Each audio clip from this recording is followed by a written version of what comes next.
Ada banyak cara yang dilakukan untuk mengawetkan ikan laut. Salah satunya dengan mengasinkan dan menjemur ikan selama berhari-hari atau dikenal sebagai ikan asin. Namun, cara alami seperti itu dianggap tidak cukup. Demi meraih keuntungan, sejumlah pedagang mengawetkan ikan dengan cara membubuhi pengawet mayat formalin dan juga tawas. Tim reportase investigasi menemukan pedagang ikan asin yang menggunakan kecurangan itu selama bertahun-tahun. Seperti apa kecurangan itu dilakukan? Saya Ivan Kurnia. Inilah reportase investigasi selengkapnya.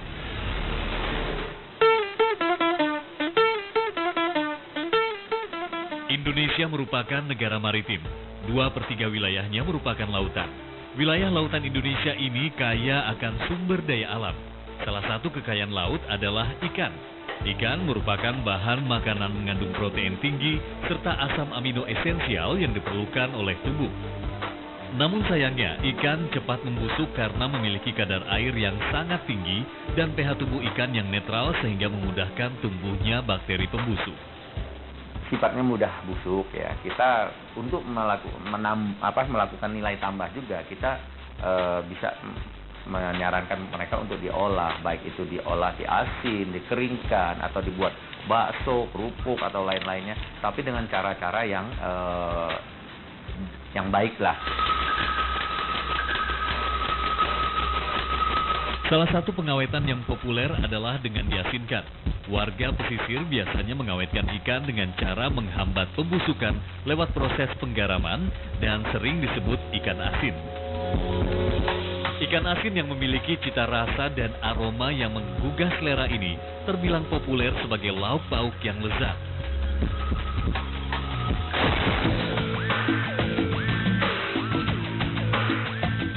Namun sayangnya, sejumlah pembuat ikan asin tergoda berbuat curang dengan menggunakan formalin dan tawas untuk mencegah pembusukan.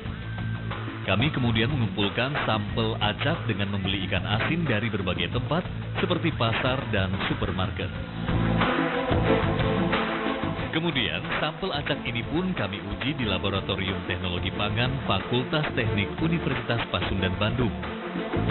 Tujuannya adalah untuk mencari tahu apakah ikan asin ini mengandung bahan berbahaya seperti formalin dan tawas.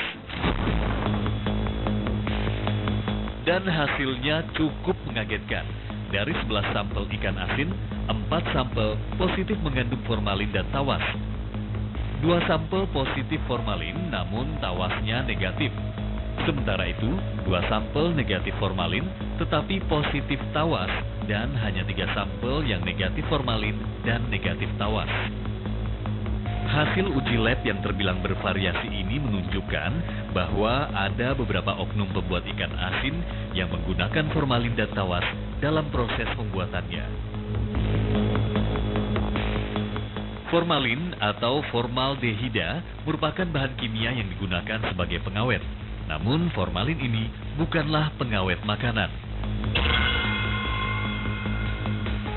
Ya, betul. Formalin digunakan untuk non-pangan. Contohnya misalkan untuk pembasmi hama, untuk misalkan pencuci piring gitu kan, untuk kosmetik, memang begituan, tapi bukan untuk pangan.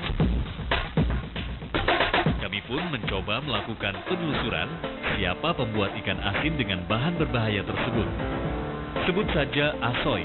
Sudah hampir 7 tahun, Asoy menggunakan formalin sebagai pengawet dalam proses pembuatan ikan asinnya. Ia juga menambahkan tawas dan bubuk asam benzoat dalam ikan asin buatannya. Terus yang lain seperti tawas, tongsel, api, juga istilahnya ikan itu kelihatan seperti bersih, bening gitu. Terus tidak ada lalat, tidak ada ulat. Itu aja tujuannya. Awalnya, Asoy menggunakan garam sebagai bahan pengawet. Namun sayangnya, karena sering merugi karena ikan asinnya lebih cepat busuk. Akhirnya, ia belajar dari kawannya yang menggunakan formalin. Kalau hanya sebatas garam, tidak ada kekuatan. Hanya sepintas paling. Yang namanya ikan asin pakai garam paling seminggu. Sementara kan kalau yang namanya jual ikan asin, udah cepat laku kayak ikan mas kan. Penggunaan formalin membahayakan pembeli dan pelaku bisa dikenakan hukuman jika terbukti menggunakan bahan berbahaya. Nah, untuk pasar tradisional juga kami baru pembinaan, kami ambil, jangan dijual lagi.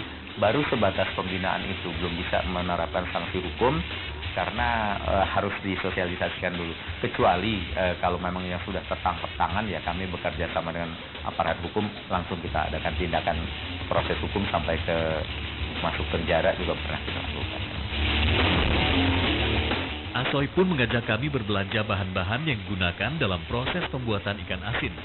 Selain membeli garam, Asoy juga membeli tawas di pasar tradisional. Selanjutnya, Asoy pun mengajak kami untuk bertemu dengan temannya yang menjual formalin. Penjualan formalin sebenarnya sangat terbatas dan menjadi barang yang dijual secara sembunyi-sembunyi. Namun, Asoy berhasil membeli formalin dari temannya yang memiliki usaha pengawetan hewan.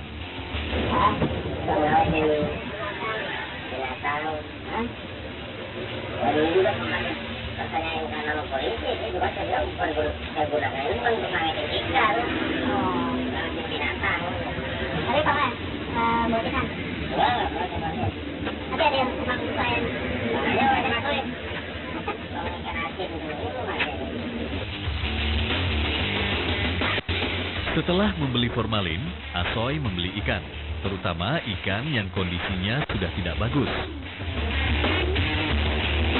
Setelah bahan terkumpul, Asoy pun mulai membuat ikan asin. Tawas dan formalin dicampurkan pada air untuk merendam ikan asin. Kemudian, asam benzoat dicampurkan ke dalam rendaman dan diaduk hingga rata. Ikan yang sudah dibersihkan, lalu dimasukkan ke dalam rendaman yang sudah dicampur berbagai zat kimia. Selama semalam, ikan direndam agar kandungan zat-zat kimia itu meresap. Sebenarnya, Asoy tahu perbuatannya itu berbahaya, namun ia tak peduli para pembelinya terkena dampak negatifnya. Sebetulnya tahu itu mengenai itu ya apa efek sampingnya untuk orang gitu. Cuman mau bagaimana lagi ya, kita kalau nggak jalanin, kita rugi, jalanin juga orang kena, tapi yang penting selama itu orang nggak tahu aja bahwa itu ikan asin tersebut memakai bahan pengawet gitu. Setelah direndam selama 1 malam, keesokan harinya ikan akan terlihat putih, bersih, mengkilat, dan kenyal. Ikan itu kemudian diberi garam dan dibiarkan selama 2 jam. Proses inilah yang membedakan dengan proses ikan asin yang aman. Ikan asin asli tanpa zat kimia hanya mengandalkan larutan garam sebagai pengawet.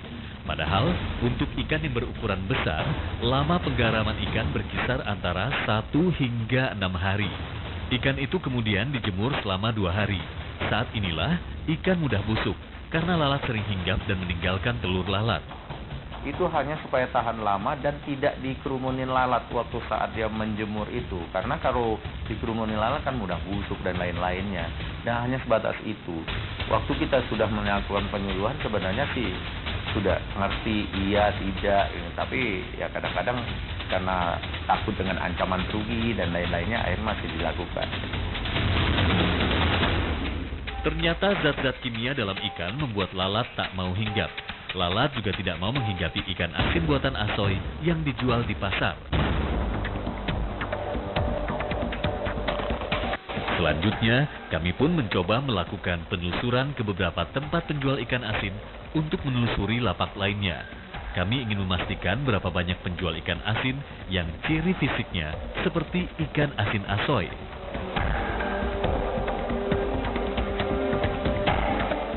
Dari hasil penelusuran kami di beberapa lapak ikan asin, banyak ikan asin dengan warna terang, tak dihinggapi lalat, dan kenyal. Di pasaran, ikan asin yang dihinggapi lalat cenderung dihindari pembeli, walau sebenarnya telur lalat itu bisa hilang. Percayakah Anda hewan peliharaan Anda dapat menjadi pemandu untuk mengenali ikan asin berbahaya? Simak terus reportase investigasi.